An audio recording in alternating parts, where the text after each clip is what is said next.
estamos ahí. Sí, ahora, sí, sí. Mire, damos la bienvenida ahora oficialmente a esta presentación de tesis de Jairo, que creo con mucho cariño ha hecho investigación juntos que toda esta multitud de personas presentes, y para que ustedes tienen un poco de idea quiénes somos el equipo de la maestría que estudiaba Jairo en la UCA de El Salvador, y estamos felices que tenemos esta investigación ahora como una de nuestras tesis. Y yo soy Marta, la directora de esta maestría, y aquí presente es Teresa Tenger, la directora que acompañaba a Jairo en este proceso, directora de la tesis. También Ena de Calderón y Rodolfo Ascaño, que fueron los lectores de la tesis. Ellos después van a ofrecer su evaluación, pero que primero, la primera parte es que Jairo nos presenta su tesis en más o menos una media hora.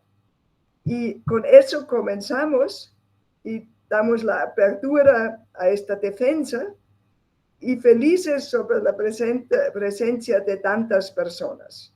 Jairo, adelante, es ahora tu tiempo, y tú otra vez compartes tu pantalla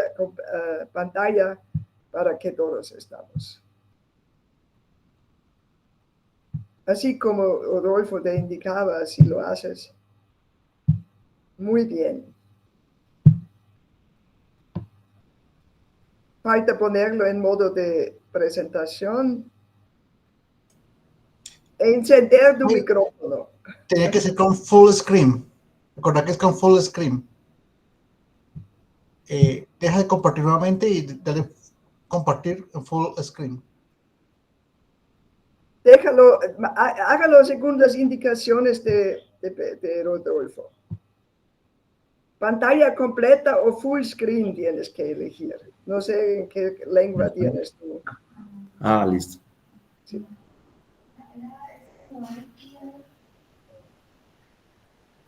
Bien. Muy bien, y modo de presentación. ¿Ya está bien? Sí, perfecto. Muy bien. Y ahora hay ese letrerito que aparece ahí, puedes decirle ocultar. Ocultar. Ya, ahora sí. Bueno. Excelente. Bueno.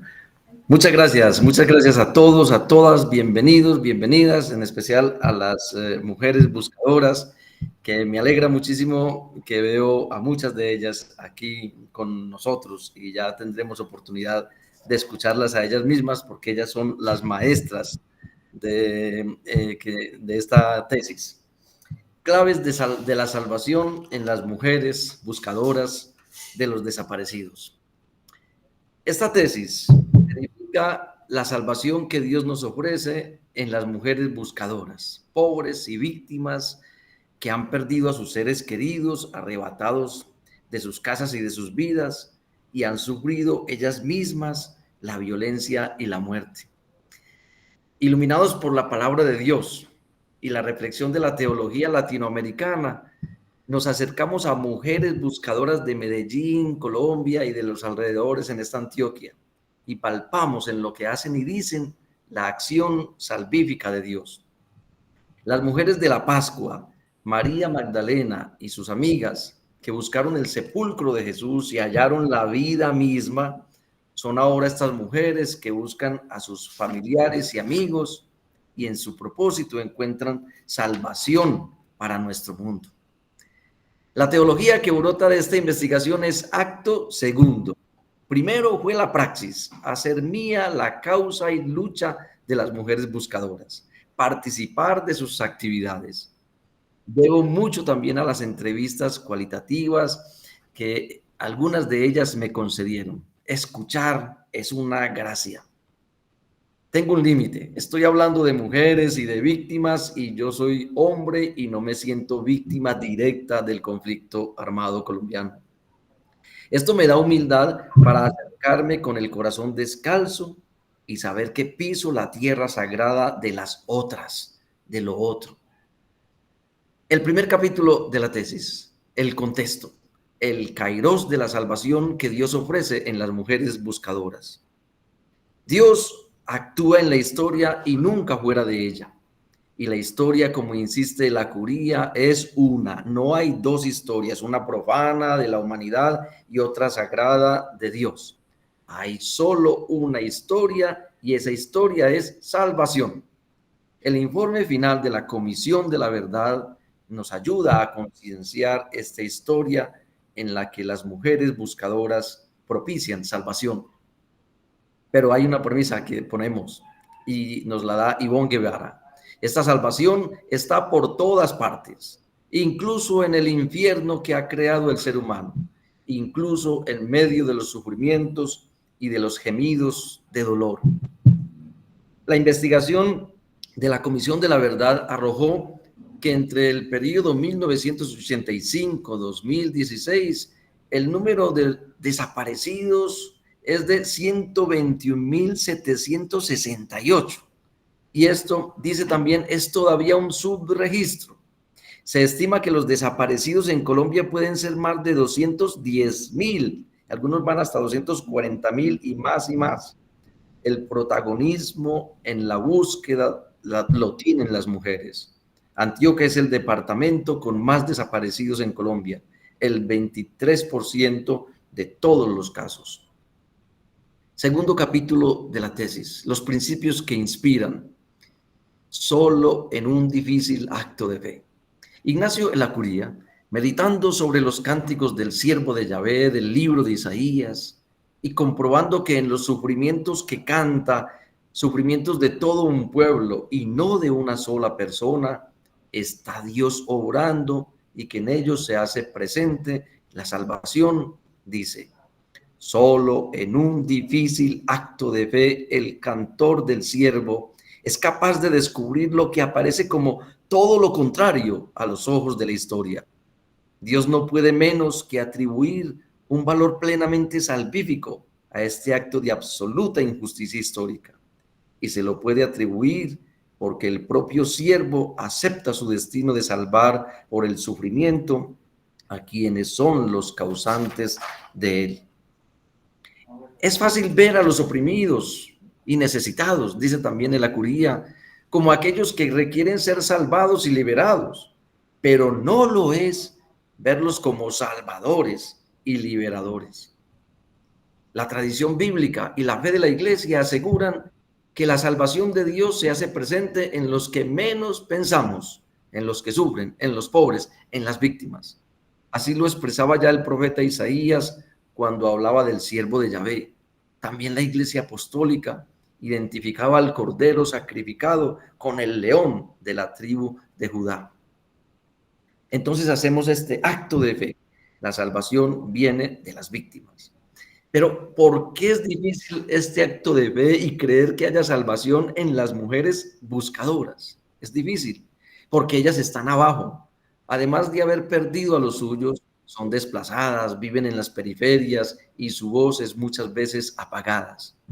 Porque son vistas muchas veces como viejas chillonas, damas luctuosas que cargan solo dolor y que están devastadas por lo que pasó a los suyos. Porque al considerarlas de lejos aparecen como víctimas y chivos expiatorios y no se entiende cómo se llegan a llamar a sí mismas sobrevivientes victoriosas, sin que eso signifique alienación, no se entiende. John Sobrino ve relación entre el siervo de Yahvé que muere destrozado por el peso de los pecados y que sana con sus heridas, incluso a sus victimarios, y el pueblo que sufre, el pueblo crucificado, y llega a decir que este pueblo es el lugar de Dios y que en él hay gracia y que misteriosamente nos sana, nos trae la salvación.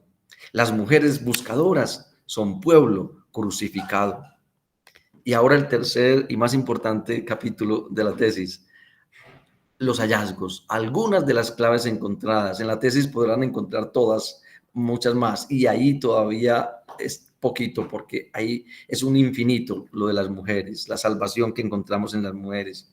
Nos acercamos a las mujeres buscadoras como el siervo doliente, sufriente, como el crucificado hoy, y buscamos en ese colectivo claves de salvación para el momento que vivimos. Primera clave: nos montamos por la tapia y entramos sin permiso. La irrupción de las mujeres buscadoras. Muchas veces en el Nuevo Testamento se invita a estar alerta porque el Señor llega como un ladrón. Esto naturalmente es chocante y hasta de mal gusto. Y sin embargo, esta imagen dice mucho de cómo las primeras comunidades percibieron esta venida. Hay otros textos que indican que el Señor, además de llegar como ladrón, llega en los pobres y que recibirlos a ellos es recibirlo a Él. Pues bien, las mujeres buscadoras llegan como el Señor. Aquí les cuento esta historia de Pastora y Lilia Rosa. En San Carlos, y Pastora está aquí con nosotros, Lilia Rosa ya murió.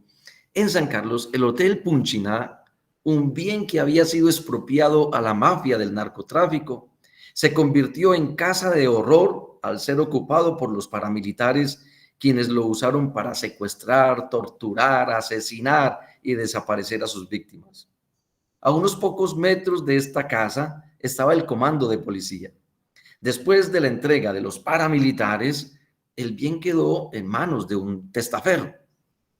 Lilia Rosa Mesa le contó entonces a Pastora que tenía sospechas de que su hija, Lady, desaparecida cuando tenía 15 años, había sido enterrada en esa casa junto a otras víctimas. La señora sabía también que la muchacha había sido asesinada después de sufrir por días violencia sexual. Pero Lilia Rosa, que quería buscar, manifestaba también que no se atrevía a ir allá, que tenía mucho miedo. Pastora se ofreció a acompañarla y como el testaferro no dio permiso para entrar por la puerta grande, tuvieron que inventarse otra estrategia. Dice Pastora: tuvimos que montarnos por la tapia, sin permiso, nadie nos dio permiso, nosotros nos dimos permiso a través de la desobediencia civil, de ese reclamo: ¿dónde están los nuestros? ¿Dónde están los que nos faltan? Se entraron pues en la noche como ladronas, como el mismo Señor describe su venida, y allí, en lo que era infierno, empezó a suceder la salvación. Sigue diciendo Pastora: esto era un cementerio clandestino. Aquí sepultaban a la gente. La niña Lady Joana está sepultada allá, donde se ve esa matica de rosas. Nosotros decidimos transformar esa historia. Fuimos dignificando el lugar con los cultivos, con el proceso de sanación. Este lugar ya hace parte de la red de lugares de memoria, lugar donde se transforma el pasado. Hay más historias parecidas a estas. Bástenos la de las mujeres de San Carlos para reconocer cómo es que irrumpen las buscadoras. Ellas se montan por la tapia, se meten por el boquete a destiempo, sin ser bienvenidas, a hurtadillas, incomodando. Y una vez allí, se les ve como amenaza a lo establecido. Ellas llegan, como también se dice del Señor, como pobres y ladronas, y llegan como el Señor, trayendo salvación. Segunda clave. Ahí cuando nos encontramos con ellos, los antiguos victimarios, nos dimos cuenta de que Dios sí existía. Las mujeres buscadoras se encuentran con el Dios que salva. Después de entregarse a la justicia, los victimarios se comprometieron a decir la verdad. Cuando las mujeres fueron a las cárceles a interrogarlos y saber de sus seres queridos, tenían miedo de encontrarse cara a cara con los hombres que los asesinaron y los hicieron desaparecer. En esas idas a los centros penitenciarios, las mujeres se encuentran una realidad que no se imaginaban. Allá, donde creían que encontrarían animales y atarbanes, máquinas de muerte, se llevaron una sorpresa. Al verlos a los ojos, al oírlos, al conocer sus historias, comprendieron que ellos también sufrían y se enfermaban, que tenían esposas, hijas e hijos y se enamoraban, que sonreían y que lloraban, jugaban y contaban chistes. Hacen pues un descubrimiento. Los antiguos victimarios eran humanos, tan humanos como ellas. Dice Teresita, comenzamos a escucharnos allá en las cárceles, a dialogar, a mirarnos frente a frente, a oír las historias de ellos y a oír ellos las historias de nosotros. Nos sorprendimos llorando juntos y fueron aflorando las verdades. Esas historias fueron cambiando nuestros corazones hasta que nos dimos cuenta de que eran seres humanos iguales que nosotros y nos pusimos en los zapatos de ellos. Lolita sigue explicando y en sus palabras percibimos que ese encuentro en las cárceles, esa experiencia de la humanidad en antiguos victimarios es nada más y nada menos que una teofanía, un encuentro con Dios. Dice ella, lo más importante fue ir a las cárceles. Ahí cuando nos encontramos con ellos, nos dimos cuenta que Dios sí existía, que Él colocaba la mano en todos nosotros, porque ellos fueron capaces de pedirnos perdón a nosotros y nosotros de perdonarles a ellos. Nos dimos cuenta que Dios sí existía. Lo divino, dice José María Castillo, se nos revela en lo humano y nos salva desde lo humano. Dios y su salvación sorprende a las unas y a los otros cuando se encuentran entre sí. Las mujeres buscadoras hallan salvación para ellas y sus victimarios cuando experimentan que los segundos no son bestias ni máquinas de muerte, que son humanos como ellas. Tercera clave. Dios necesitaba su carne para escarbar la tierra y encontrar la encarnación de Dios en las mujeres buscadoras. Estarse junto a las mujeres buscadoras y escuchar sus historias lleva inevitablemente a la pregunta, ¿dónde está Dios en todo esto que pasa? ¿Cómo experimentan a Dios en todo esto? Contrario a lo que uno pudiera esperar, a que en medio de tanta injusticia y violencia no lo pudieran ver o no lo sintieran, ellas lo sienten presente, saben que está a su lado en lo que hacen y son ellas mismas. Flor Ángela Escobar, de Jardín, Antioquia, testigo del momento en que el ejército detiene y tortura a Luis Fernando Lalinde y que vio cómo se lo llevaban amarrado, recibió en varias oportunidades a Fabiola, quien iba a su vereda tras las huellas de su hijo desaparecido. La señora campesina, muy religiosa, al recordar a Fabiola, la relaciona espontáneamente con Dios y dice, pienso que como Dios es espíritu y no lo vemos, Él no podía llegar a escarbar, Él no podía llegar a indagar, Él no llegaba, sino que la movía a ella, a que ella fuera la que insistiera, indagara, investigara, viajara. Él era el que andaba en ella haciendo eso, porque tenía que hacerse visible en ella. Dios necesitaba su carne para escarbar la tierra y encontrar. Ella veía por los ojos de Dios y hacía y actuaba e investigaba con la fuerza de Dios. Además de esto, Flor Ángela relaciona a este Dios necesitado de la carne de Fabiola con el mismo Dios que necesitó la carne de Jesús. Y sigue diciendo ella, me imagino que el Padre Dios dijo desde el cielo, soy espíritu, estoy entre ellos y no me ven. Entonces voy a bajar a la tierra sin dejar el cielo. Y entonces ahí fue donde vio a María y dijo, me voy a encarnar para que me vean. Entonces el Señor se volvió a dejar a ver en doña Fabiola. Todos veían a doña Fabiola, pero era Dios mismo el que hacía las cosas y eso se comprueba y se comprobó en el resultado, en que por fin encontró. Hasta aquí doña Flor Ángela. En este contexto se entienden las palabras de Sobrino y las aplicamos a las mujeres buscadoras. El pueblo crucificado es el lugar de Dios. En la fe de Flor Ángela, la encarnación no sucedió de modo aislado y exclusivo en Jesús de Nazaret, sino que Dios sigue siempre necesitando carne para salvar. Y esto sucedió de nuevo en Fabiola. La carne de Fabiola, según Flor Ángela, es la de Dios, así como la carne del Hijo de María. La parábola de la mujer que busca la moneda perdida encuentra actualidad y explicación en las buscadoras de los desaparecidos. Dios se parece a ellas. La carne de estas mujeres es revelación para intuir el misterio de Dios. Un Dios que no puede olvidarse de sus criaturas. Las monedas con la imagen del César, que se las devuelvan al César. Las monedas de Dios, sus hijos e hijas que llevan la imagen divina, esas no se pueden perder y hay que buscarlas hasta encontrarlas. Cuarta clave. Me encontré una piltrafa humana. Las mujeres buscadoras y la justicia que salva. Dice John Sobrino, las víctimas buscando la salvación la ofrecen a todos. A veces ofrecen perdón a los victimarios y rezan por ellos. Es la máxima oferta de salvación. No cerrar, sino abrir futuro, humanizar. Al ver la reacción que las mujeres buscadoras tienen hacia los responsables de la desaparición y asesinato de sus seres queridos, vemos un rompimiento de paradigma.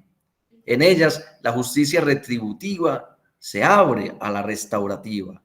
Esta justicia es el modo de Jesús y esto se nota en su relación con los pecadores y con los que se sienten excluidos. Y Pastora Mira practica esa justicia restaurativa. Es impresionante la relación que crea con el homicida de su papá. Muchos años después que asesinara a su papá, la señora lo halló enfermo y se decidió a cuidarlo hasta el final. Prefirió ser su enfermera a ser su jueza, sanarlo a condenarlo. Dice ella, encuentro una piltrafa humana, un hombre que se podría en vida, padre de un poco de niños, y entendí que tenía dos posibilidades: devolverme a ese momento, a ese episodio de niña, cuando vi asesinar a mi padre, o tomar con entereza una lección para la vida y ayudarle a ese ser humano, a lo que quedaba de ese ser humano, y sobre todo a esos niños que no habían pedido ser sus hijos. Y empecé a ir todos los días a curarlo y empecé a sentir que escogí lo mejor. Se trata pues de recuperar la humanidad del otro, no de eliminarla, ni de reducirla, ni de humillarla. Pastora usa una figura traída de las labores domésticas para explicar la justicia que salva. Nuestro trabajo no es contra la ropita, es contra la mugre que porta la ropita. La filosofía del jabón puro, duro con la mugre, suave con la ropita, porque me la voy a volver a poner. Quinta clave. Ese día me dio por adoptar mis hijos allá. En las mujeres buscadoras, Dios gesta y da luz a una nueva humanidad. Hay algo que pertenece a Dios: dar vida, generar a su Hijo y en él hacernos a todos sus hijos e hijas. Dios, como escribe Pablo a los Efesios, nos predestina para ser adoptados como sus hijos e hijas en su Hijo Jesucristo. También las mujeres, en sus hijos amados desaparecidos, llegan a adoptar como hijos suyos a los mismos victimarios que les piden perdón. En la filiación está el meollo de la salvación. Dios no nos deja perder porque somos sus hijos e hijas y en Él es siempre posible nacer de nuevo. Si los pobres son sacramento del Señor, si están en lugar de Dios, pues en ellos se verifica esta maternidad divina.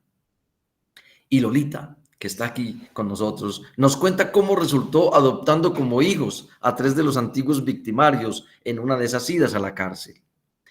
Dice ella, la víctima y el victimario salían al frente para que conversaran cómo se habían sentido en la actividad.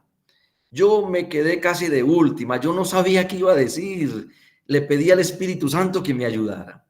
Creo que Dios me hizo un cambio nuevo, me removió todo mi corazón. Me quitó ese odio, ese rencor. Entonces ese día me dio por adoptar mis hijos allá. ¿Cuáles hijos? Los 3 que perdí. Dije, aquí voy a adoptar mis 3 hijos que perdí. Entonces saqué a Julio, que se parecía a mi hijo Henry, que era moreno.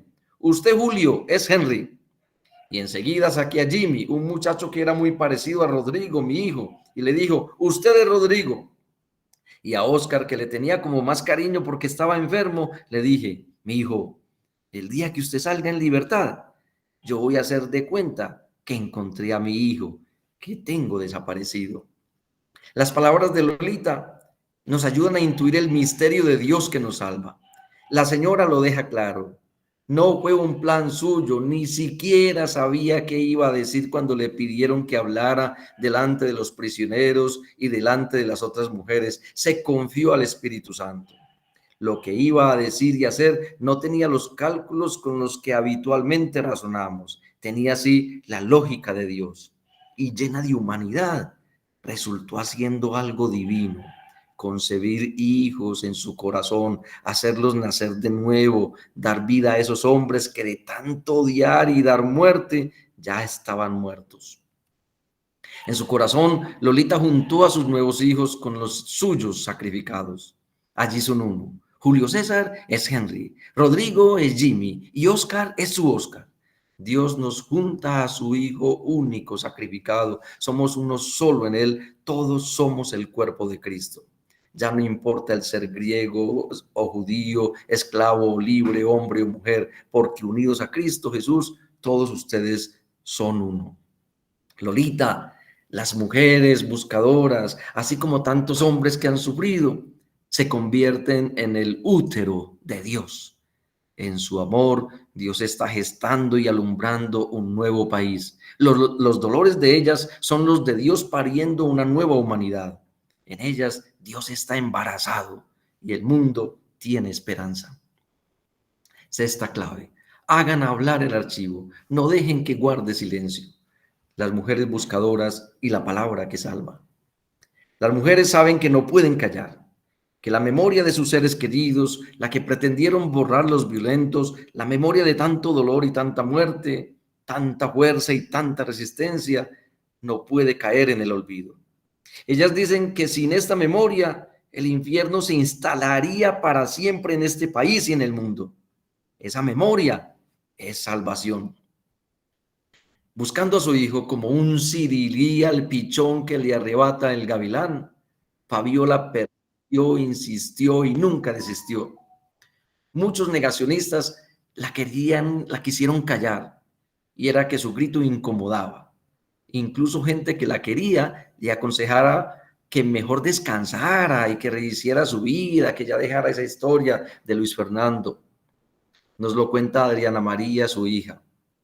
En una de las idas de mi madre al monasterio, un padre benedictino le dijo, palabras más, palabras menos. Fabiola, ¿por qué no descansa? Ya es hora de pasar a otra cosa. Y ella, con su estilo, responde, Padre, si los católicos hubieran olvidado la pasión y muerte de Jesucristo hace casi 2000 años, no estuviéramos celebrando hoy en día la Pascua. La señora sabía que no se puede pasar la página, que hay que leerla una y otra vez y siempre, como se lee el Evangelio, y que si se quiere celebrar y actualizar la salvación que Jesús nos ofrece, pues hay que hacer memoria de su pasión y muerte.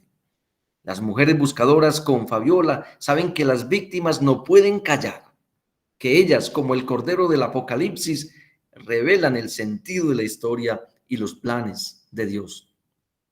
Fabiola, muy metódica, hizo un archivo de su búsqueda con la historia de Luis Fernando y de su familia y lo donó a la Universidad Nacional, y al entregarlo exhortó así a los presentes. El archivo de un sirirí no puede callar. Jovencitos, duden, opinen, hagan hablar el archivo, no dejen que guarde silencio. El Cordero Inmolado del Apocalipsis era el que podía abrir el libro sellado y explicar lo que pasaba. También aquí y en todo lo que se ha documentado sobre las víctimas. Esta es la palabra autorizada para interpretar lo que vivimos. Lo que Dios tiene para decirnos, nos lo dice en los labios de las víctimas. Es la autoridad de los que han sufrido, de la que hablaba Juan Bautista Metz. Séptima clave, esto es mi cuerpo, el sacerdocio de las mujeres buscadoras. Pablo, en la carta a los romanos, exhorta así a los cristianos: ofrezcan sus cuerpos como una víctima viva, santa, agradable a Dios. Tal será su culto espiritual. El apóstol habla del culto y hace ver que la ofrenda que place a Dios son los mismos cuerpos de los fieles, y estos, como sacerdotes, se ofrecen a sí mismos. El 23 de marzo de 2023, cuando la Fiscalía de Medellín entregó los restos de Mercedes Elena Jaramillo Montoya, que había desaparecido hacía ya 22 años, su mamá, Miriam Montoya, recibió los restos en una urna y los puso después en el altar de la capilla del cementerio. Aunque la misa no estaba planeada por los responsables de la ceremonia de entrega, doña Miriam pidió que se celebrara después en el altar. Allí había pan y vino y estaban los huesos de Mercedes. Algunas obras de arte, muchas, aquí traemos solamente una, nos ayudan a visibilizar la relación que espontáneamente hacen las mujeres entre Eucaristía y los cuerpos buscados. La pintura Cada uno lleva su ofrenda de Beatriz González, una artista que ha dado lo mejor de su inspiración para visibilizar el drama de la desaparición. Hace ver a una mujer como Miriam, que lleva en sus manos una caja con los restos de su ser querido finalmente encontrado. Las mujeres anhelan encontrar a sus hijos, esposos, amigos, vecinos, así sea un huesito, dicen ellas, para traerlos y darles sepultura. Y con ello entienden no solo inhumarlos mientras se dicen unas oraciones, sino sobre todo celebrar la Eucaristía con esos restos físicos.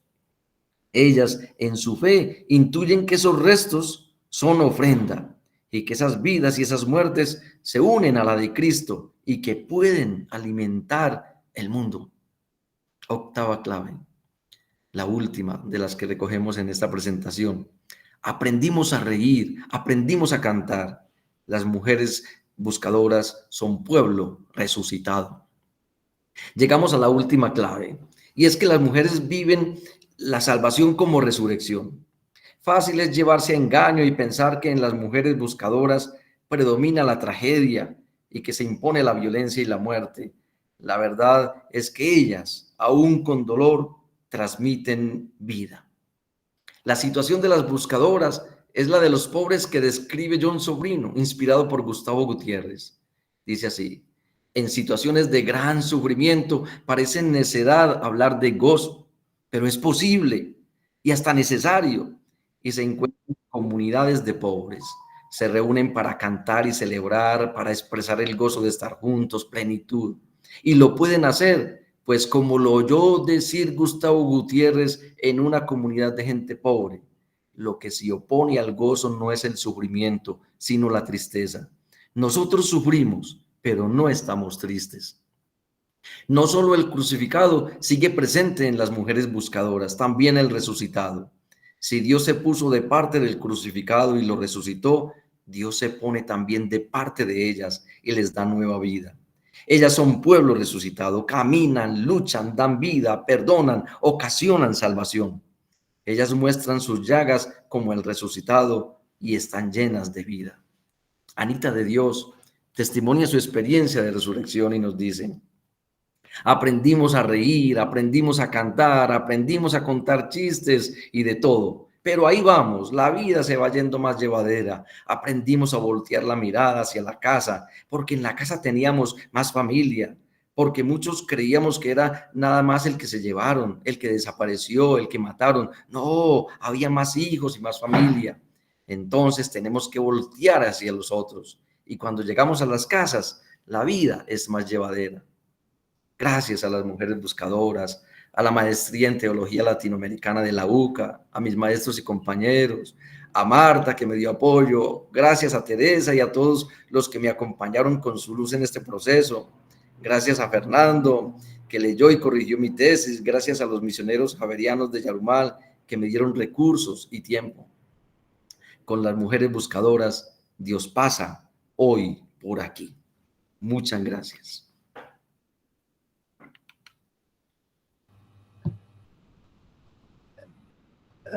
Puedes quitar la presentación, Jairo. A ver, entonces, ¿cómo hago? Padre, pero ¿para qué nos pone a llorar? Parece bobo. Sí. A ver, Dios le pague. Sí. Muy bien. Muchas gracias, muchas gracias. Yo Pero estoy bregando con solamente la presentación. en la presentación, quitar la presentación, dejar a ¿Cómo? compartir. Otra vez ¿Cómo? vas a este imagencito en el fondo y dejas compartir. Ya, quitar. Cancelar y ya. Muy Listo. bien. Bueno, gracias. Muchísimas gracias, Jairo, por esta presentación. Ahora todavía seguimos después tenemos tiempo para dialogar entre todas y todos. Por el momento sigue la parte académica. Y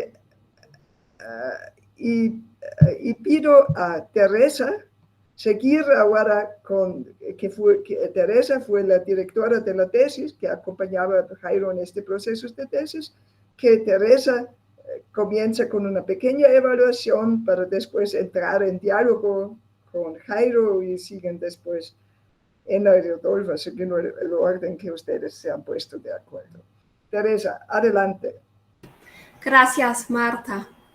Jairo, te quiero felicitar y darte las gracias por hacernos testigos de estas experiencias de resurrección, ¿no?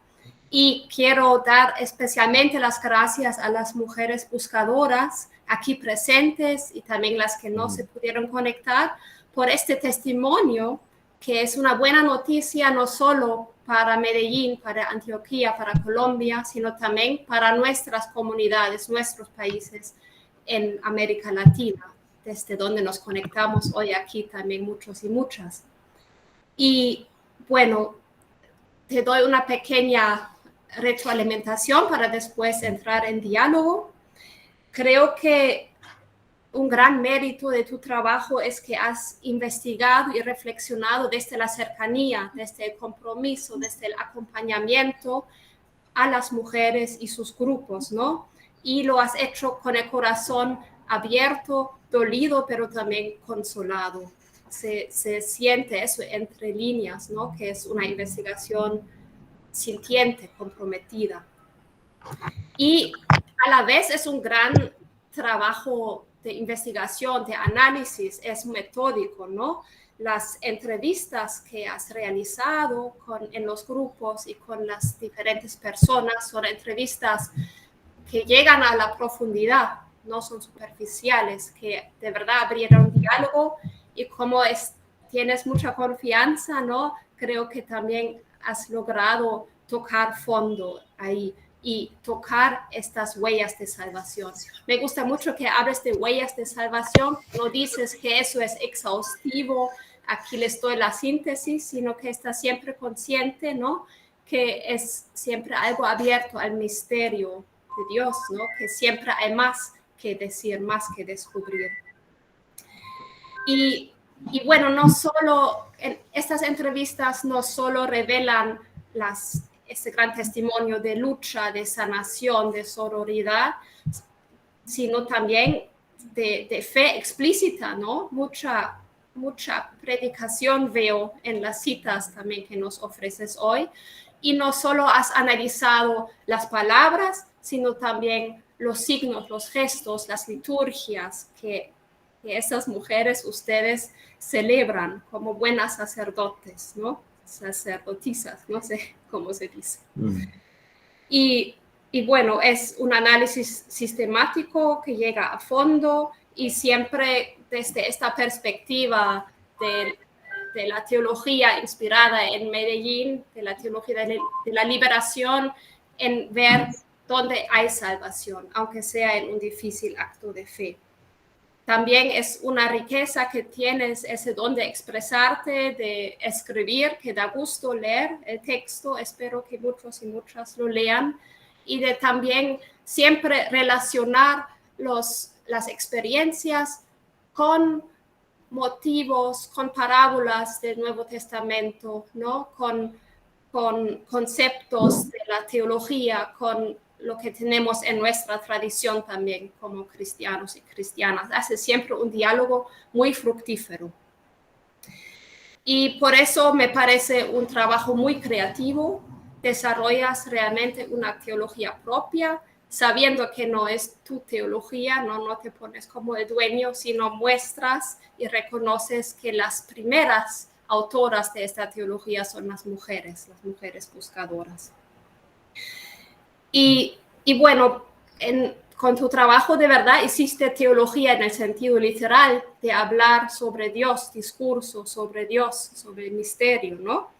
Y nos encontramos con nuevas imágenes de Dios que nos enriquecen, con un Dios que se monta por la tapia y llega como ladrón, un Dios que escarba la tierra para encontrar a sus hijos amados, con el útero, ¿no? Con un Dios que gesta una nueva humanidad en los que eran victimarios. Aquí solo nombro, esas solo son algunas imágenes, hay muchas más en la tesis.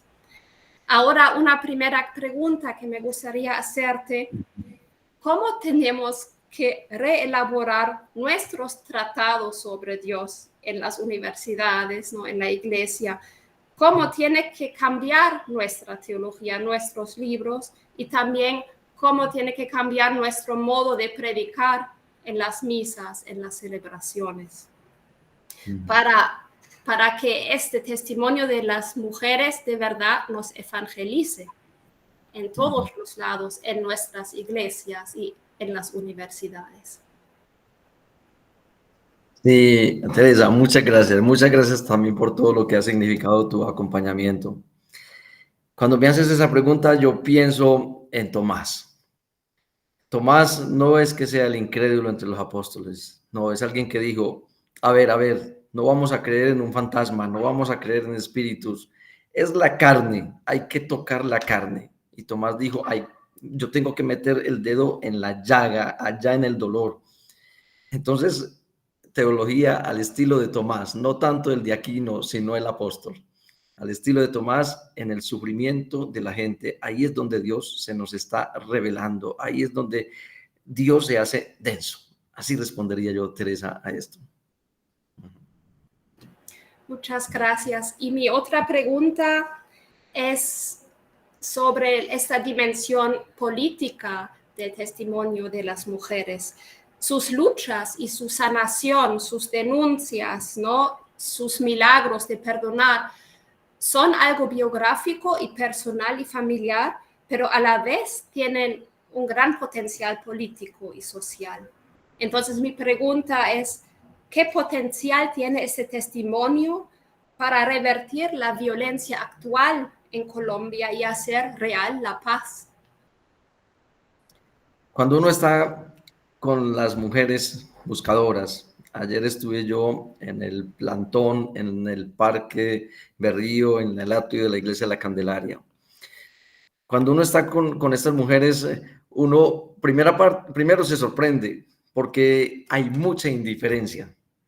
Sí, ayer la gente salía con la señal de la cruz, la ceniza, salía de la iglesia de la Candelaria y ni siquiera miraban, yo hasta tengo las fotos, sí, muy con la señal de la cruz, pero sin ni siquiera mirar.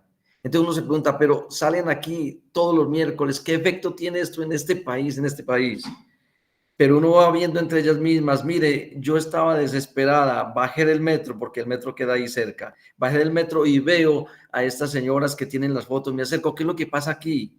Ay, ¿cómo que un desaparecido? Yo también tengo un desaparecido, mi esposo, mi hijo. Entonces, esto va teniendo un efecto. No es con la grandiosidad de las cosas de la política, de la economía, de las cosas de este mundo. Es como con el silencio, es como confiar en que seguimos, persistimos, insistimos. Entonces yo creo que eso sí está teniendo efecto en muchas historias que yo me encuentro que estas mujeres van cambiando, ¿sí? No, ellas vienen como el ladrón, no podemos esperar que se entren por la puerta grande y que sean las que de una vez presenten la historia, la versión de la historia. No les creen, y ha habido mucho negacionismo, pero ellas están cambiando este país. Hay que ver también todo lo que pasa allá en CARE, en San Carlos, el Centro de Acercamiento para la Reconciliación, la Sanación. Desde ese lugar que era un infierno, se está transformando, ya hay un lugar de humanidad, ¿sí? Experiencias de humanización, dice ahí en la entrada. Entonces, están cambiando el mundo, ¿sí? Como lo cambia Dios en silencio, ¿sí? Y ellas son muy silenciosas, porque su voz a veces no se oye tanto, no tiene, pero ellas sí gritan, ellas sí gritan. Muchas gracias, Jairo. A ti, Teresa. Entonces doy la palabra a Edna, a la lectora. Edna. La lectora sorpresiva. Bueno, buenas tardes a todos y todas. Bienvenidos, bienvenidas. Es un gusto que nos acompañen. Bueno, quiero primero felicitar a Jairo y también a Tere porque han finalizado un proceso en el que han tratado un tema que es un tema muy humano, que penetra, no es un tema así cualquiera. Y especialmente porque ha sido abordado con mucha sensibilidad. En la mejor línea de la teología de la liberación han tomado como punto de partida la realidad. Y esa realidad, que es el punto de partida de la tesis, es una realidad de violencia. Pero no se quedan ahí, sino que buscan y van encontrando caminos para superarla. Y el camino para superar esa violencia ha sido acercándonos a las mujeres buscadoras y la salvación que ellas traen. En esa línea, creo yo que los objetivos que la tesis propone, que Jairo expone en la introducción, han sido alcanzados. Quiero decir algo como una especie de confesión. Para mí ha sido muy difícil leer esta tesis. No porque Jairo no redacte bien o porque las ideas no estén expresadas con claridad, sino porque me he sentido contagiada, no sé si esa es la palabra, pero contagiada por la realidad que las mujeres buscadoras expresan en sus testimonios. No es fácil leer un testimonio como el que se presenta en la tesis, un testimonio tan de vida, tan profundo, tan doloroso, pero al mismo tiempo tan sanador. Y que Jairo, como ya ha dicho Tere, ha hilvanado muy bien los testimonios que han ido expresando las mujeres buscadoras. Y esto para mí ha sido como un cuestionamiento. Leer la tesis me ha impulsado a cuestionar y hacer comparaciones de cómo hemos enfrentado este problema en mi país, en El Salvador. También me ha hecho remover muchos recuerdos personales, familiares, de toda esa violencia que nosotros en El Salvador hemos vivido.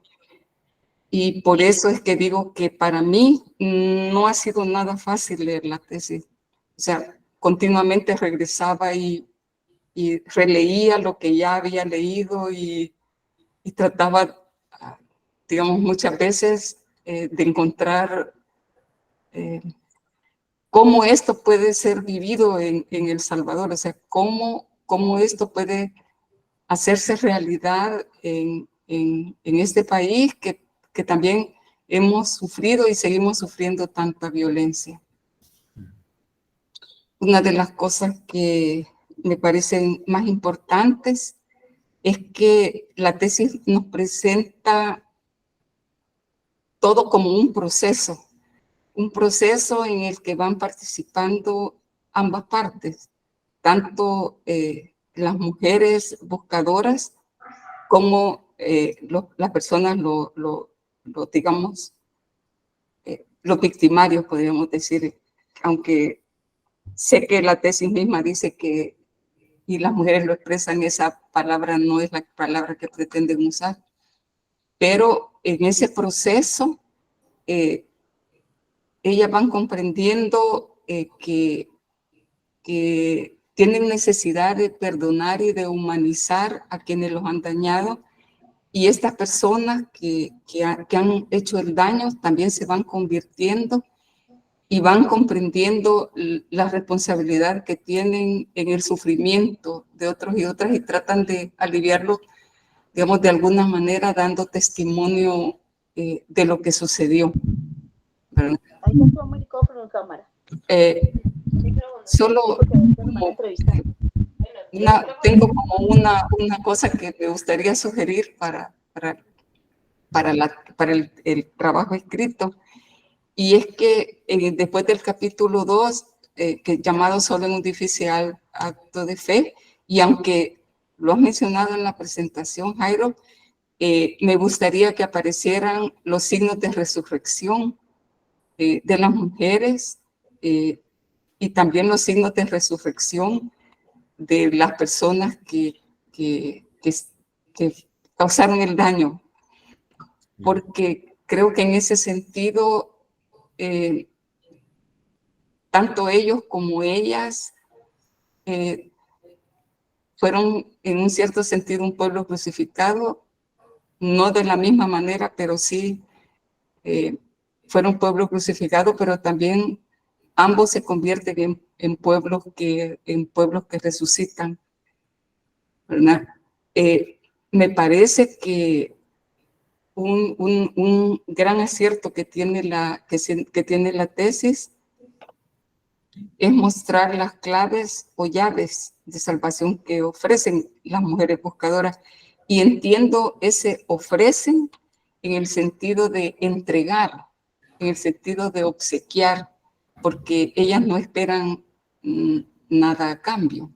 Entonces es como un regalo, como un don que ellas le entregan no solamente a las personas que la dañaron, sino que nos entregan a todos y todas, ¿verdad?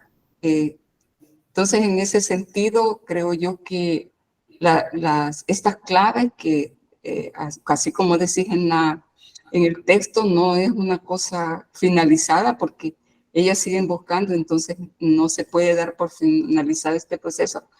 Pero de lo que sí me doy cuenta, y aquí voy a hacer la única pregunta, es que todas esas claves están encaminadas hacia los demás, pero entre ellas mismas y para ellas mismas, ¿qué clave de salvación podemos reconocer en lo que ellas hacen? ¿Qué claves de salvación hay en lo personal y en lo colectivo de las personas que están trabajando juntas? Muchas gracias, muchas gracias. Yo creo que al final, cuando las mujeres tengan la palabra, que están aquí con nosotros, nos dirán cómo han encontrado salvación para ellas. En este momento me toca responder a mí y lo hago con una experiencia de Lolita, cómo ellas encuentran salvación. Ellas dicen, Lolita está entre las que fueron a las cárceles, como vimos, y Lolita dice, llegamos a esas cárceles como iguanas, con un caparazón lleno de rencor, de odio, nos arrastrábamos y escondíamos la cabeza. Pero salimos de esa cárcel con ese encuentro con ellos, donde encontramos a Dios, que se volvió teofanía. Llegamos como tortugas, y salimos entonces como iguanas, levantando la cabeza, subiéndonos a lo alto del árbol y oteando el horizonte. Es decir, indudablemente estas mujeres encuentran también salvación para ellas en medio de su dolor. Un autor que yo leí estos días, Jorge Franco, en una novela que se llama El vacío en que caes, habla de la desaparición y dice, queda una puerta abierta en la desaparición y esa puerta da al infierno. Sí, es verdad, da al infierno. Pero estas mujeres allá, como también lo dice Ivonne Guevara, son capaces de encontrar salvación en ese infierno. Y esas mujeres están rehaciendo sus vidas. Uno las visita en los barrios y hay un montón de proyectos productivos, de microempresas, están haciendo, están trabajando, no están quietas. Ellas viven en reuniones, todos los días viven en reuniones, a mí me impresiona, pero todo lo que gestionen en la casa, en su negocio, en su cuadra, en su barrio, es impresionante. Yo creo que ellas sí van encontrando esta salvación ellas mismas, pero nos lo dirán ellas también. Gracias. Muchas gracias. Tiene la palabra Rodolfo. Gracias. Bueno, Jairo, hola. Saludo a todos que están. Jairo, primero que decirte gracias por hacer este esfuerzo teológico de la tesis. Realmente me emociona y me emocionó leer esta tesis, pues como colombiano que conozco y también viví la historia de la violencia, encontrar estas experiencias que salvan son realmente un manantial de esperanza. Más en esta época donde parece que la esperanza se está desvaneciendo, creo que esto nos permite nuevamente volver a tomar fuerzas. Creo que vale mucho la pena tener estas palabras, esos testimonios como lectura diaria para seguir caminando. Creo que es muy, muy, muy importante. También me gustó la manera como sistematizas teológicamente los relatos, y creo que aquí cumples perfectamente ese objetivo de deducir de los relatos y praxis de las mujeres buscadoras las claves de salvación, ¿sí? Porque teologizas estos relatos y logras identificar esas claves y esas categorías teológicas para encontrar ese proceso de salvación. Creo que lo haces muy bien, con una claridad que lo hemos visto en todo este proceso que hemos tenido de la maestría, que sabes muy bien expresar con palabras lo que quieres decir, y creo que en eso están muy bien representadas estas mujeres en lo que dices, y que eres consecuente, y creo que en eso valoro, y creo que también lo decían antes, valoro que permites y muestras la voz de las víctimas y no tu voz, y creo que es muy valioso eso. Y también pues a las mujeres, ¿no? Que son la valentía y el coraje de estas mujeres buscadoras que dicen mucho de esa salvación que viene de Dios, ¿sí? Son mujeres berracas, como diríamos, ¿no? Pues no toman el camino fácil, sino el más difícil, que tú mismo también mencionas en la tesis. Y creo que eso es valioso, porque pareciera muy fácil sentirse víctima, pero no el camino que ya han tomado. Y quiero precisamente entrar en ese diálogo a partir de eso, ¿no? Porque el tema soteriológico es central en la tesis. Pues en la identificación de estas mujeres como siervo sufriente, ellas también como víctimas salvan. En ese sentido, esa salvación tanto para las víctimas como para los victimarios es fundamental. Y aquí es donde quiero que nos digas cómo, en este relato y en esa teología que emanas de ella, desde sus experiencias, el perdón es un proceso necesario para la salvación. Esa es la primera. Y la segunda, y en el mismo sentido, se puede poner o puede sonar peligroso afirmar en el contexto político actual de América Latina que los victimarios son víctimas. Y eso también nos dice mucho del siervo sufriente de Yahvé, puesto que hay una importancia central, y es que ese siervo hace justicia a las víctimas. Y entonces te quiero preguntar a partir de esto, ¿en qué consiste, a partir de la experiencia de las mujeres buscadoras, la categoría de justicia? ¿Cómo es consecuente con el proyecto salvífico del reino de Dios?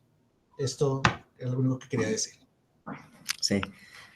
Bueno, Rodolfo, muchas gracias, y qué bueno tener un colombiano entre los lectores de esta tesis, porque esto es una misión. Esta tesis, toda esta teología es una misión para este país. Bueno, y El Salvador no atraviesa por otras circunstancias tan distintas. Entonces me preguntas por la justicia, ¿cierto? La justicia hacia los victimarios. ¿Cómo poderlos llamar también víctimas? Esto es una afirmación de las mismas víctimas que ya no quieren llamarse víctimas, ¿sí? Porque varias de estas mujeres dicen, nosotros somos sobrevivientes victoriosas. Pero cuando van a las cárceles y ellas dicen, nos ponemos en los zapatos de ellos, empiezan a descubrir que todas estas personas en un cierto momento también fueron víctimas. Ahí no hay solamente maldad, es una cadena que se va transmitiendo de odio, de violencia, y estamos como atados a esa cadena y nacemos en esa cadena en mucha violencia. Entonces, ellas logran saber esto, son las víctimas, ¿sí? Tal vez si uno no se siente víctima directamente, no podría decir esta afirmación como con tanta facilidad y autenticidad como ellas sí lo dicen. Yo enfatizo esto de la justicia, es decir, es una justicia que lo exige todo, ¿sí?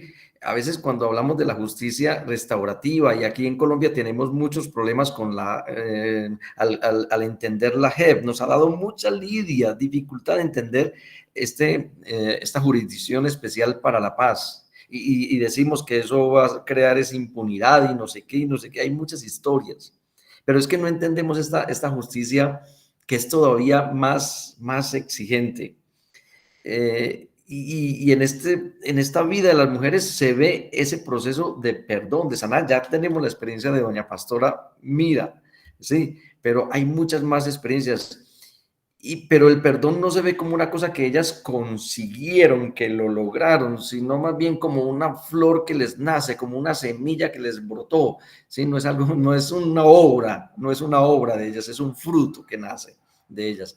Entonces uno lo ve así, y es un perdón que incluso cuando no lo dan, porque hay mujeres que dicen yo no puedo perdonar, y esas mujeres tienen todo el derecho a decirlo, pero cuando no lo dan, están también ofreciendo salvación, porque en el fondo lo que está sucediendo es que el que fue victimario no se está comprometiendo con la verdad, no se está comprometiendo con la no reparación, no se está comprometiendo con la justicia. Entonces es como un parto, de las mujeres, como una gestación. A ver, hay que gestarlo más, no lo podemos dar a luz ahora, porque lo vamos a abortar.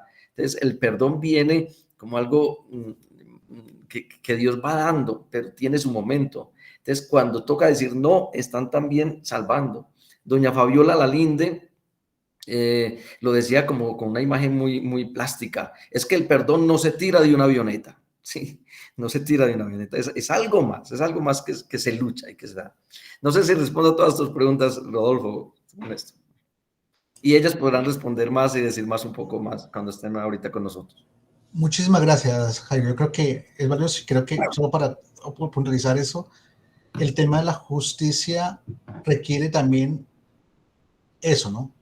Verdad, justicia, reparación y garantía, no repetición. Esos cuatro elementos creo que tú los desarrollas muy bien y que los identificas como parte que lleva a ese perdón. Muchas gracias. Gracias, Rodolfo. Muchísimas gracias. Ahora Jairo, Teresa, Ena, Rodolfo. Vamos a despedir el tribunal. Rodolfo. Jairo, Perdone mucho. Disculpe mucho, Rodolfo, ya estoy un poco confundida. Vamos a despedir el tribunal por algunos minutos para que ellos hagan su consejo, y todas las otras quedamos aquí presentes en línea y ellos van a volver. Pero en este momento podemos aprovechar el momento de hablar entre todas con más libertad, y la parte académica de examen del pobre Jairo ha terminado. Ahora ellos hacen su evaluación. Nosotros ahora podemos hablar con mucho más libertad, y también el tribunal va a volver a anunciar su veredicto, pero después podemos seguir hablando entre todos y todas. Ahora, Luz levantaba el mano. Luz, ¿quieres decir algo? Después enciende tu micrófono. El micrófono entiendes abajo. Sí, muy bien. Luz, adelante. Ay, que se me cae esto. Yo tengo que darle gracias al Padre, y como le dije esta tarde, que me estaba confesando porque había hecho un robo. Les voy a leer algo que me robé de una publicación que él hizo en una misa de aniversario de una compañera.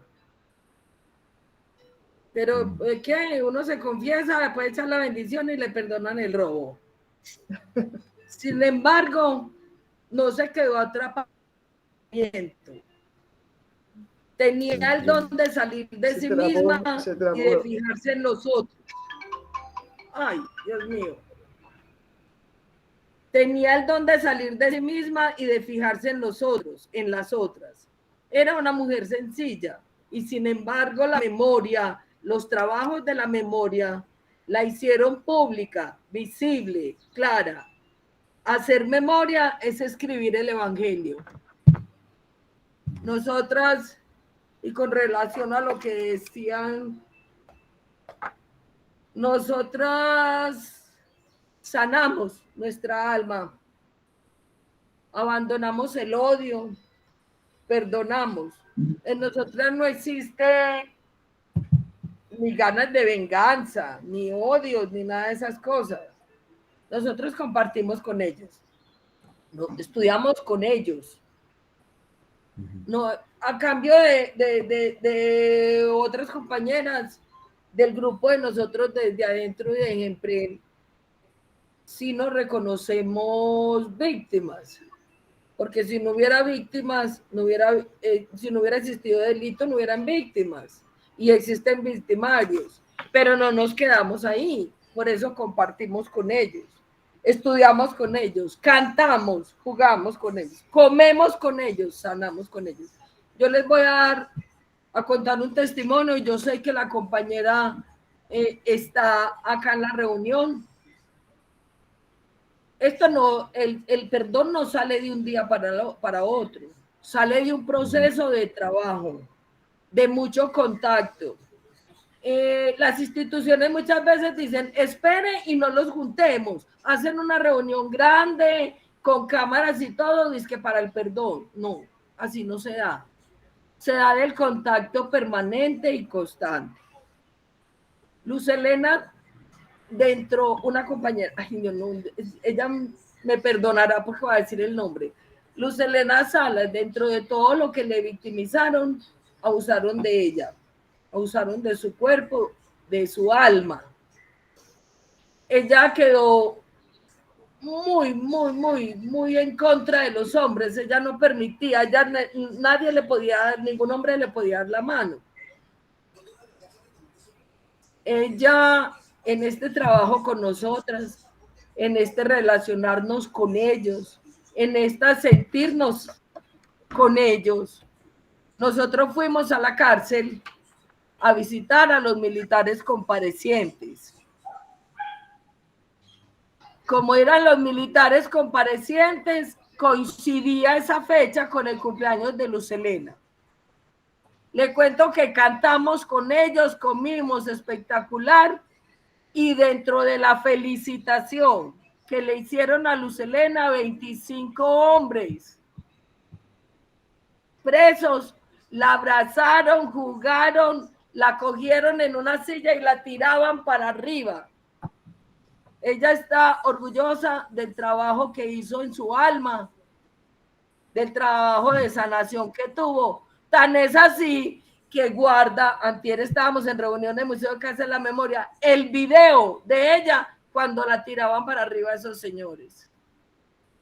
Yo creo que eso es actuar en nombre de Dios. Muchas gracias, Luz. Muy bien. Mire, Luz, somos un montón de mujeres aquí y hombres, cuando intervienen, por favor, háganlo conciso, breve, para dar a la mayor, es un poco difícil, yo sé, siempre es difícil, para que dar oportunidad también a otros. María, adelante. María Dolores, Lolita. Tiene que encender el micrófono, sí, ya está. Buenas tardes para todos.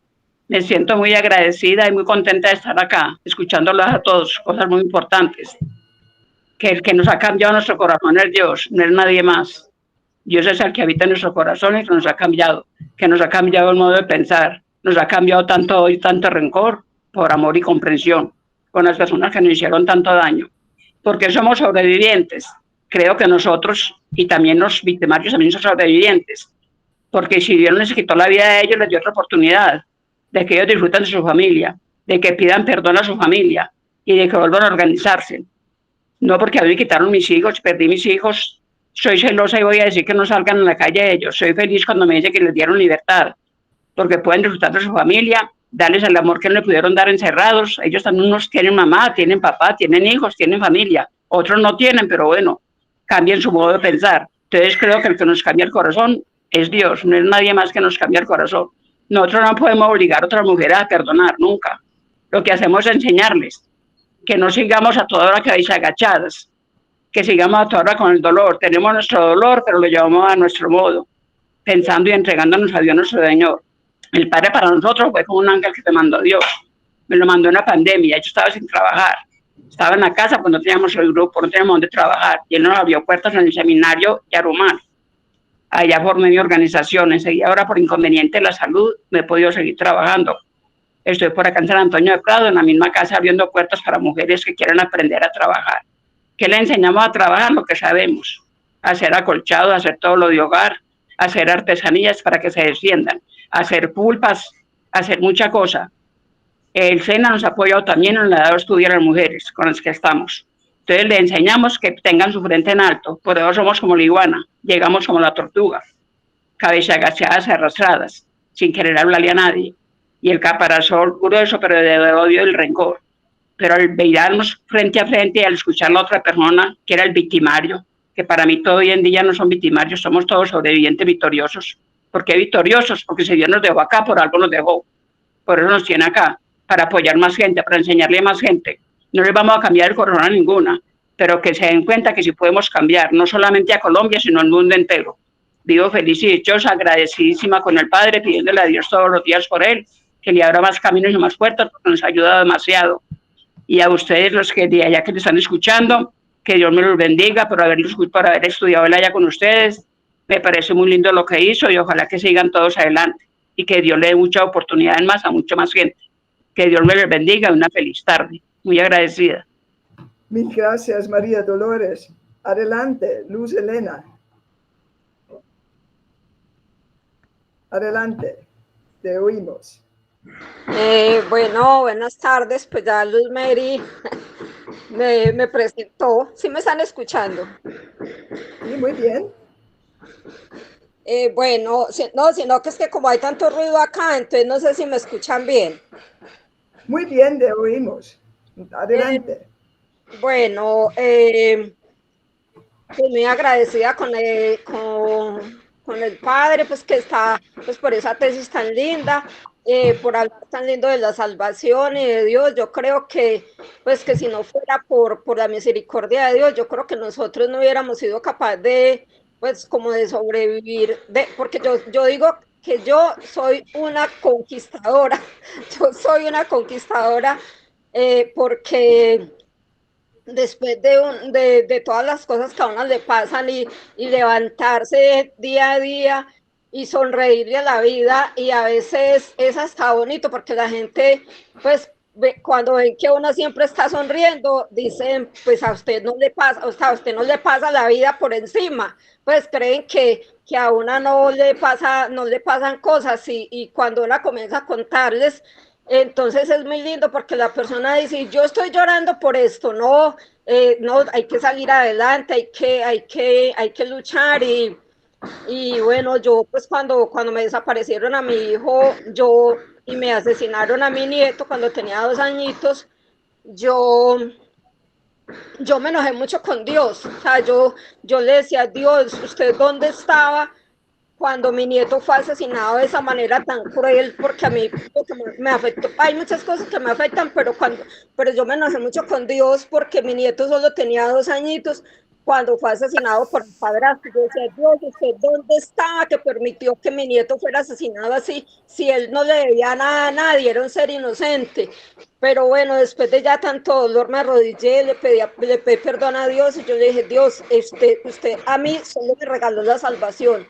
Usted a mí acá solo me prestó una casa para vivir, unos hijos, unos nietos, y el día que y suyo son, ustedes volvieron Y bueno, deme fuerzas para poder seguir adelante. Y bueno, acá estoy. Muchas gracias. Mil gracias a usted. Adelanto, lo siento que no puse el nombre, Centro. Doña Pastora. Bueno, buenas tardes. Mi nombre es Pastora Mira. Gracias al padre Jairo por habernos seleccionado para acompañarnos en esta investigación y esa belleza de trabajo que hoy está sustentando. Mil felicitaciones, infinita gratitud a quienes fueron las lectoras, quienes están al frente de todo este proceso. Ayudan ustedes a continuar restableciendo las dignidades heridas, que considero yo que es el principal bálsamo de sanación, pues cuando donamos el perdón hacia otros, que es lo que hemos hecho las víctimas, que quedamos convertidas después del sufrimiento como en estiércol, en lo más sucio que deja la guerra a través de las afectaciones, pero hemos tomado la decisión de convertirnos en el abono fructífero para sembrar las semillas de la paz, y es lo que ha hecho el padre Jairo a través de su trabajo, recogernos como esas semillas de paz para seguir trascendiendo fronteras con estos ejercicios. Y al ayudar a otros a restablecer las dignidades heridas, sin lugar a dudas, nosotros somos los primeros servidos, aquellos que sufrimos las afectaciones del conflicto. Por eso, cuando le hacían una pregunta al padre de cómo debería predicarse el evangelio, se me viene a la mente, digo, hay que reforzar el ejercicio de la empatía a través del evangelio, porque finalmente solo cuando nos colocamos en los zapatos del otro es como sentimos su dolor en carne propia y tratamos de que ellos sufran lo nuestro, que es lo que estamos procurando con todo este trabajo de memoria, para trascender en el tiempo y hacer que las nuevas generaciones conozcan y reconozcan todo ese pasado vergonzoso y tengan elementos de juicio para que no lo vayan a repetir, porque ahí es donde cobra sentido lo que hacemos. De lo contrario, sería letra muerta y hemos perdido el tiempo. Así que Dios los bendiga, abrazo fraterno y muchísimas gracias por todo el apoyo, el conocimiento y la dedicación tanto del padre como de todo el equipo de la compañía. Muchísimas gracias, pastora. Yo siento muy precioso que eso no solamente es un esfuerzo confesional, sino es un esfuerzo de verdad ecuménico, ¿no? Que todos somos cristianos. Qué bonito eso. Muchísimas gracias. Yo propongo, tenemos dos manos levantadas más antes que después habla el tribunal, que antes falta todavía Luz. No, son tres, pero cerramos ahora estos que hasta ahora, tenemos 1, 3, pero no más de esos que ya levantaron el mano. Luz. Sí, buenas tardes. Luz, Alex y Ana, ¿no? ¿Está bien? Creo así. Soy Luz Elena Galeano La Verde. ¿Sí? Padre, muchas felicitaciones por esa tesis.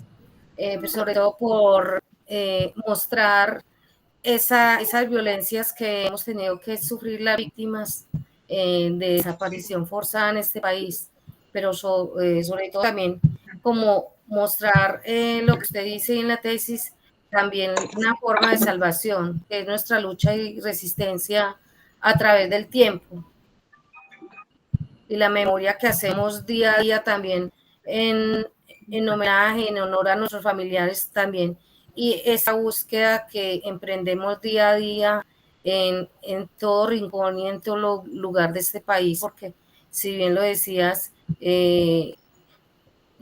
van de 121,000 personas desaparecidas en este país y suman más porque hay muchas víctimas que por temor no han denunciado, ¿cierto? Entonces son muchos más los desaparecidos de este país.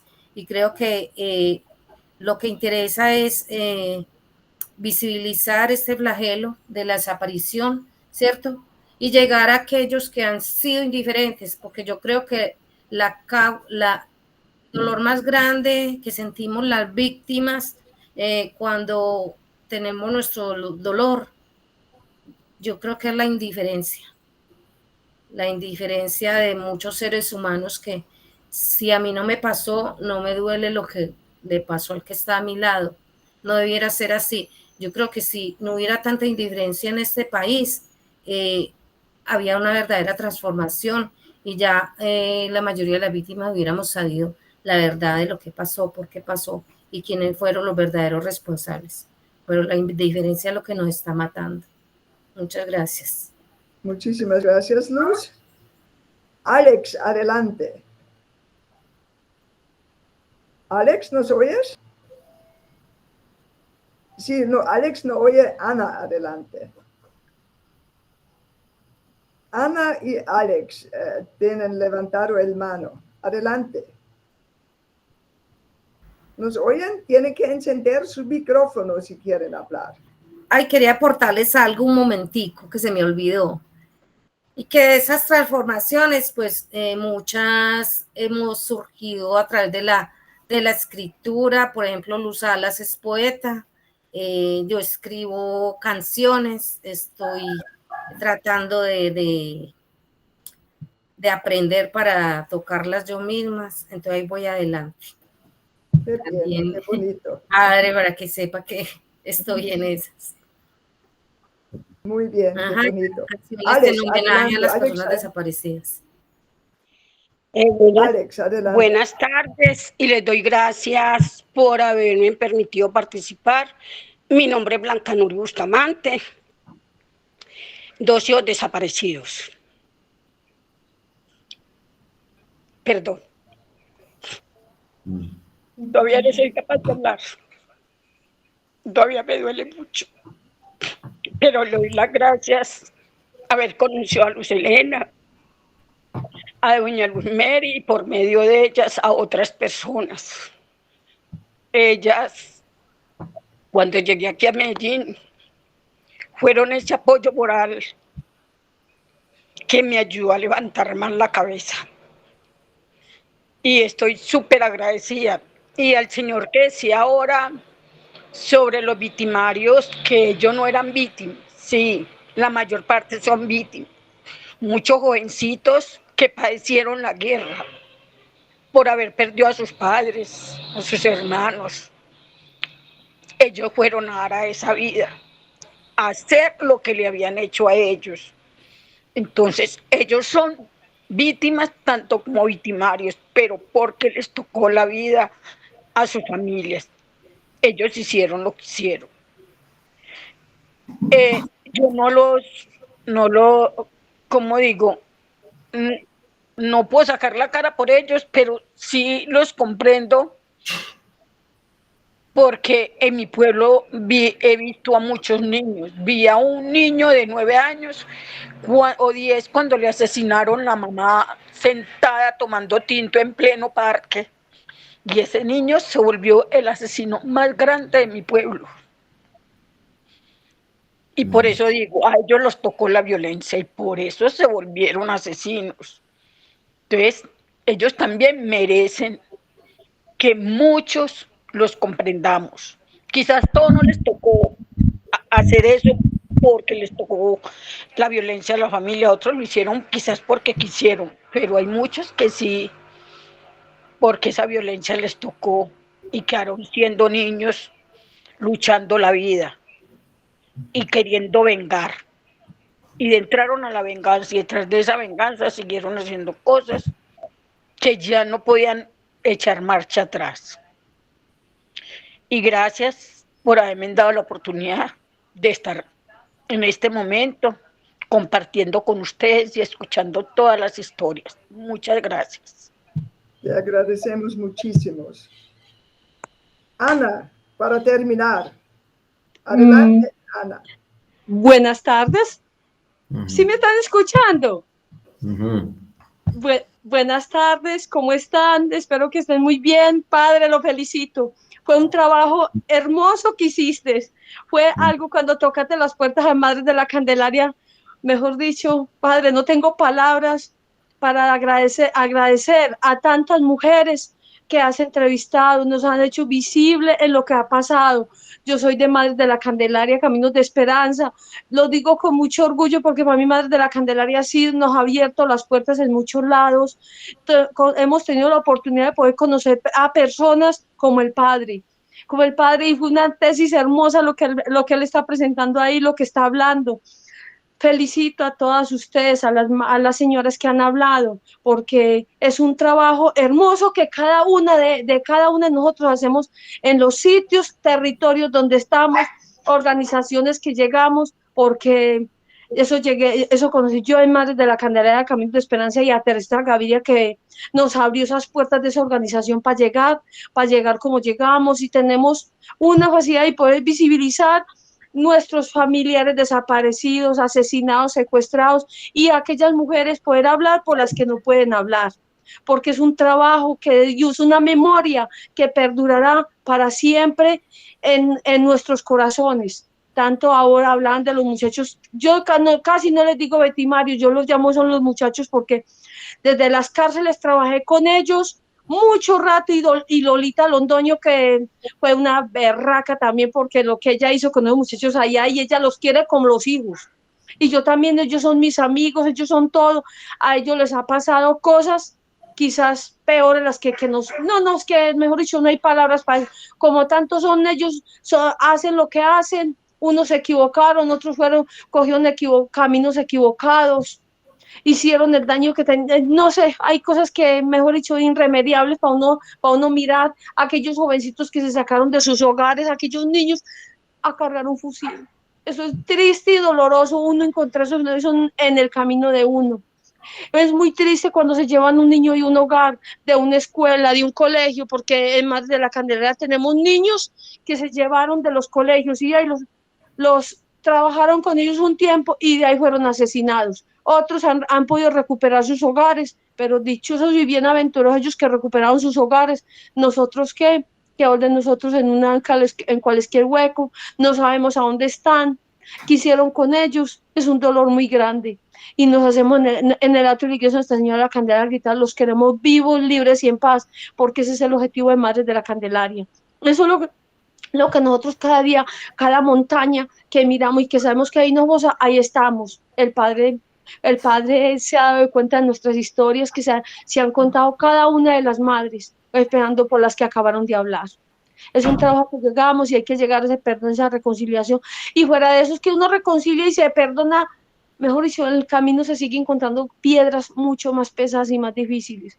Ese perdón nunca va a terminar, esa reconciliación tampoco. Pero son momentos muy difíciles, pero ¿qué le hace? Aquí vamos, tenemos ese padre aquí en la ciudad de Medellín que es el orgullo de nosotros. Es el orgullo, ese padre que está siempre tocando las puertas de nuestros hogares y nuestra organización, que es un orgullo para todas nosotras.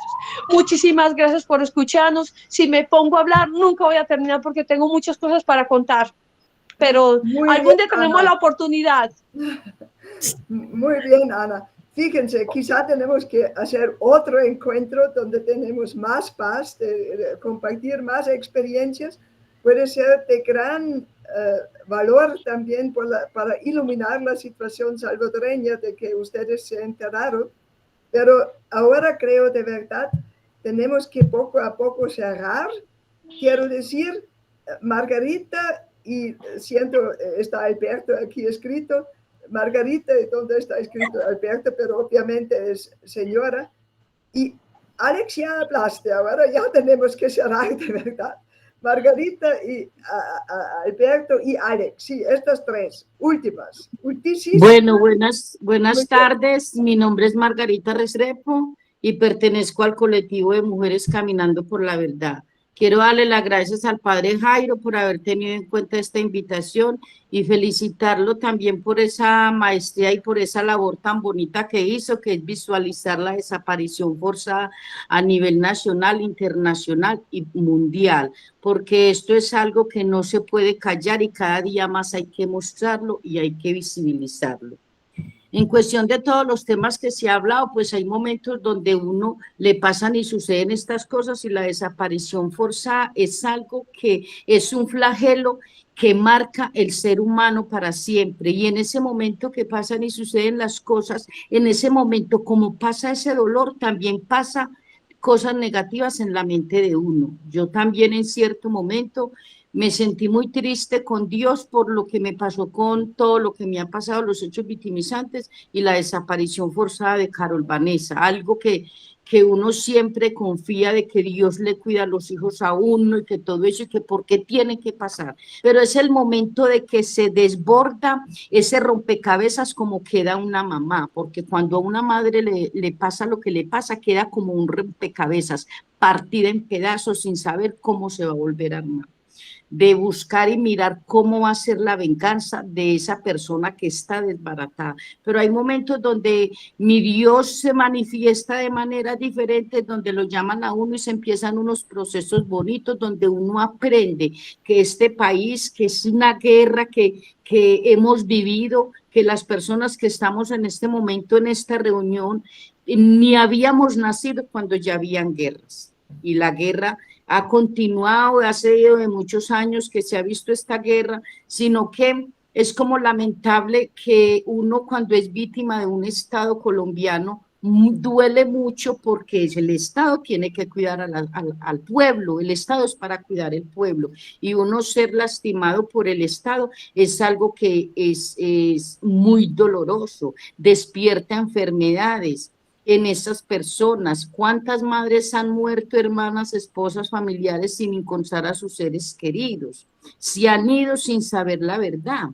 Entonces, por eso yo digo que es muy importante lo que el Padre hizo, pero estos procesos son tan importantes también de que uno aprende en la vida. Uno aprende, no se olvida del dolor, pero ese dolor va a la mano derecha con uno. También hay que pensar en uno como mamá, como mujer, como persona, como ser humano. Si yo me entrego al dolor, ¿quién va a seguir luchando los procesos? O también hay que pensar en los otros seres que tienen, los otros hijos, ¿cierto? Pero es algo que uno le queda como ese sinsabor, pero también con esa transformación, debido a todos los procesos que aprende. El dolor también deja transformación en todos los seres humanos. De lo malo también se aprende, el dolor de lo malo se aprende, de los errores se aprende. Entonces, bueno, quiero darle pues las gracias de nuevo a todos por haber tenido en cuenta en esta participación. No hablo más porque si hablo más, pues esto se le va a largo tiempo, pero fue algo muy importante y procesos muy bonitos. Los felicito, Padre, muchas gracias. Muchísimas gracias, Margarita. Y solamente puede ser decir Alberto porque no tengo el nombre de usted. Adelante, Alberto. ¿La señora cómo se llama, Jairo? No, la señora que tiene Alberto Blanco, no. La señora Blanco, adelante. Enciende el micrófono. Sí. Enciende su micrófono, adelante. Mi nombre es Margot. Ah, Margot, de Caramanta. Muy bien. Sí, primero que todo, buenas tardes para todos y muchas gracias, Padre Franco, por haberme invitado a esta reunión tan espectacular. Bueno, yo conocí al Padre Franco en la casa cural donde trabajo y créame que en medio de todos los sacerdotes que he conocido, él me inspiró de una vez algo muy particular y por eso fue que yo le puse el teléfono y empecé una comunicación con él. Respecto a este tema que estamos tratando de las víctimas, el Padre me hizo la invitación a esta reunión sin saber que yo tenía un hermano desaparecido. Cuando él me hizo la invitación, yo le dije, Padre, hablando de este tema, yo tengo un hermano desaparecido hace 28 años. Y es un proceso muy diferente al que todas las señoras han hablado y con personas con las que yo he tratado que tienen familias desaparecidas, porque mi hermano desapareció. Y aunque hubo un proceso de búsqueda, del cual fui yo la que hice pues el momento de denuncia, de ir a ver los muertos que aparecían en 2 meses, que la ley estipula que 2 meses siguientes a la desaparición, uno ve a las víctimas que aparecen muertos alrededor del pueblo, Entonces fui yo la que estaba encabezando esa búsqueda y me tocó ver personas en condiciones muy difíciles, ya pues muertas, descompuestas, y pues no era mi hermano. Entonces, ha sido muy diferente a lo que todas las personas en este momento están contando, porque de mi hermano no sabemos absolutamente nada. Ya va a cumplir 29 años de desaparecido y no hay una sola pista sobre él, o sea, no hay nada. O sea, no hay a quien tenerle rencor, no hay a quien tenerle un odio, no hay a quien culpar, no hay nada, absolutamente nada. Yo he vivido por diferentes circunstancias en varias ciudades y a esas ciudades en que yo he ido, siempre he ido a medicina legal y he visto los álbumes de desaparecidos desde el año que mi hermano se perdió, siempre con la esperanza de encontrarlo.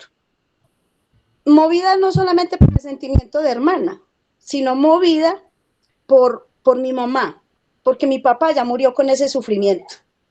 Mi papá le mandó a decir una cosa a Dios, diciéndole que si Dios lo tenía para darle a saber si mi hermano estaba vivo, se lo iba a saber, o si estaba muerto también. Pero mi papá murió sin saber. Y mi mamá está viva, con ese sufrimiento que ustedes, como madres, yo ya soy madre en ese momento que mi hermano se perdió, no, pero yo me movía por todos los pueblos, poniendo carteles de mi hermano, poniendo fotos, viendo el dolor de mi mamá. No era el dolor tanto como hermana, sino de ver a mi mamá sufrir.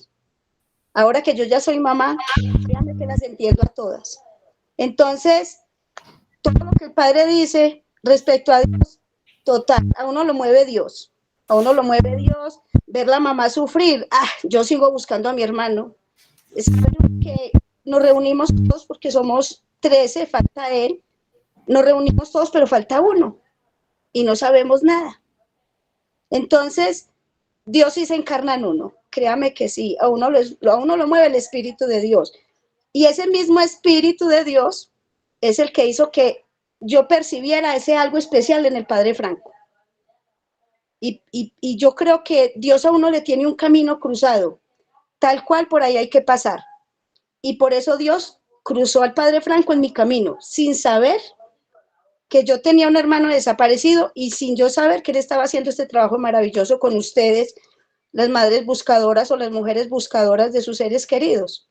Entonces yo creo que sí, obviamente estoy segura que hay un espíritu ahí, ese invisible que nos mueve y nos sostiene, que hizo que yo percibiera ese algo especial en el Padre Franco y que hizo que en este momento yo esté con ustedes reunidos exponiendo lo que le pasó pues a mi hermano, el sufrimiento que mi mamá vive y la esperanza que yo sigo buscando a mi hermano. Yo de cierta manera yo lo sigo buscando. Entonces, no, muchas gracias. Yo estoy muy agradecida con Dios, con el Padre y por haberme cruzado este Padre de esta manera tan misteriosa y estar en este momento con ustedes. Créanme que por algún motivo especial Dios me tiene aquí en este momento. Así que muchas gracias y que Dios esté delante de ustedes manifestándose y abriendo esos caminos que nos tiene preparados a nosotros. Por alguna cosa nos unió en este motivo, así, en este momento. Así que muchas gracias, de verdad que sí. Muchísimas gracias a usted por su testimonio. Mire, yo me cuesta un poco ser violenta en un contexto así, ¿no? Pero creo que tenemos que cerrar ahora, de verdad. Fernando ahora es la última palabra, pero por favor lo más conciso y breve posible. Adelante, Fernando. Agradezco mucho esta oportunidad y solamente necesito un minuto. Es para expresar especialmente el agradecimiento también a una institución educativa que se preocupa por hacer este tipo de trabajo, leer a Dios en la historia actual. Muchas universidades promueven investigaciones de maestría, de doctorado, que se guardan y se archivan porque no tienen relevancia.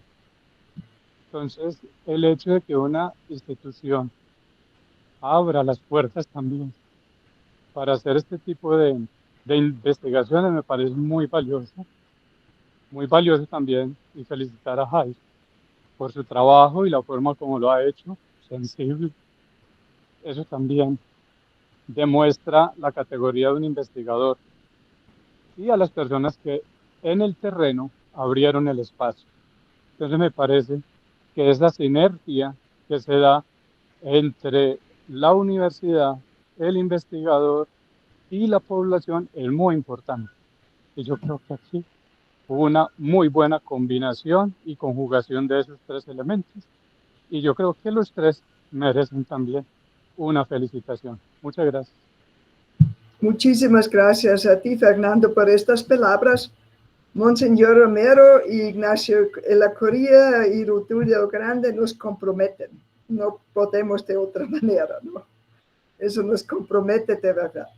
Con eso doy la palabra, suena tremendo, al tribunal. Como palabra final ahorita. Teresita, adelante. Gracias, qué tremendo. Qué lindo es compartir. Me queda nada más en nombre de Ena, Rodolfo y en mi nombre de felicitarte, Jairo. Has aprobado la tesis. No podemos hablar de notas, pero ya pueden sospechar que... La nota no podemos decir para nunca hacer sentir mal a una otra persona que quizá tiene un poquito de problemas, entienden, no decimos nunca notas públicas por diplomacia.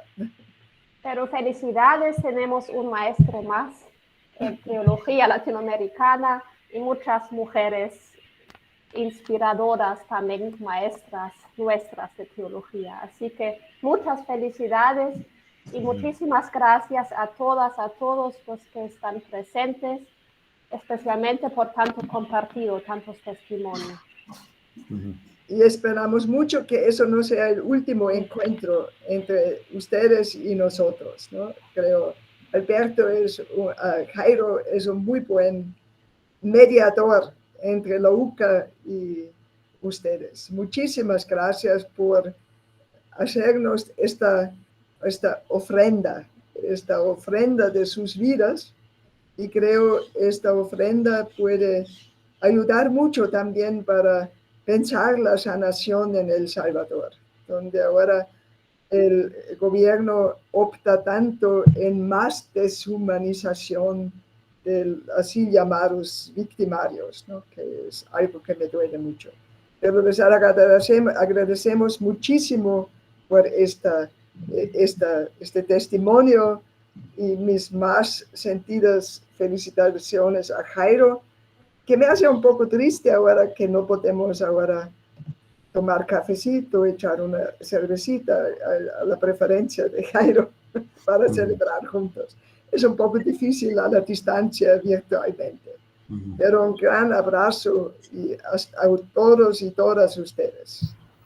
Bueno, gracias, yo también digo pues una palabra de inmensa gratitud a la UCA, a los que estuvieron cerquita mía, a Teresa, a Marta, a todos, son tantos nombres, y a todos, y especialmente pues a todas las mujeres buscadoras, a Fernando que estaba ahí, a mi instituto misioneros de Yarumal, es decir, a tantos y tantos. Muchas gracias. Esta maestría, a veces las cosas son siempre menos de lo que uno espera, pero en esta maestría tengo que decir que superó mis expectativas y fue excelente para mí la maestría, y la recomiendo mucho. Muchas gracias. Muchas felicitaciones, padre. Gran abrazo. Gracias.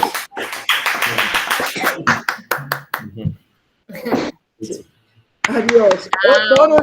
Todos que pueden reunirse para celebrar físicamente, que lo hagan, ¿no? Adelante. Sí, está mal. Gracias. Gracias. Muchas gracias a todos. Feliz noche. Abrazo fraterno. Bueno, doña Pastora, gracias. Gracias. Felicitaciones, hermanito. Estuvo hermoso todo. Muchas gracias a todos. Gracias. Gracias. Felicidades. Bueno, listo, Margot. Gabriela. Padre, que esté muy bien. Muchas gracias, felicitaciones y que si Dios los bendiga. Abrazos para todos. Listo, doña Margarita, listo. Bueno, gracias. Bendiciones para todos, una feliz noche. Muy agradecida. Gracias, bueno, gracias. Bueno, que Dios los bendiga. Listo, gracias.